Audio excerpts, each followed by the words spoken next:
Hey everyone, let us summarize what we've learned so far. So we started out with the basics, and we kind of covered a lot in the last few lectures. So taking a moment to pause and reflect will help accelerate our learning. So we started out with our org setup, where we went and created a Trailhead playground. And we talked about why that's helpful, because Trailhead is very easy to access, and then there's some additional tools such as the package installation tool that exists inside the Trailhead playground.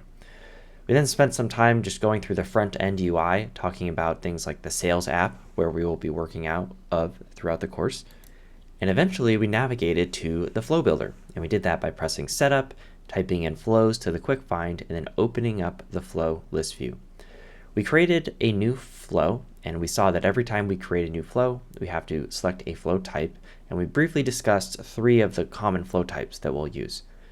We then selected the screen flow from the type, and we pressed create flow, and then we got an introduction to the canvas where we covered the freeform and the auto layout. We also went over some of the elements in broad detail and talked about the save buttons.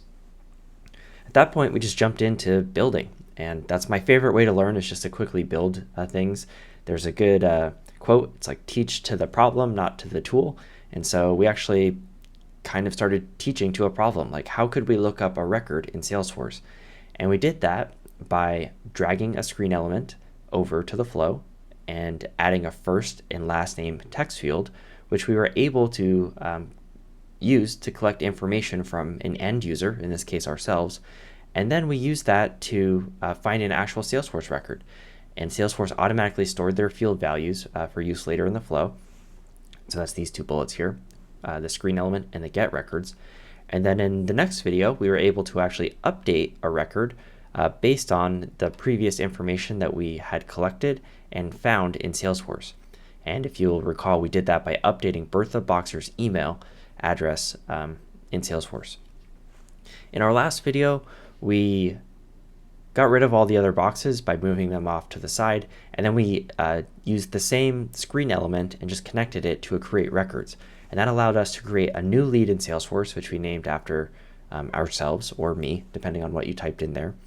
And so, that's a lot of ground. We went from, assuming you've never worked with flows before, some of you probably have, but we went from, not having a Trailhead environment or a Salesforce environment, all the way to working with 3 different data elements, creating 2 screens on a flow, and creating our first screen flow.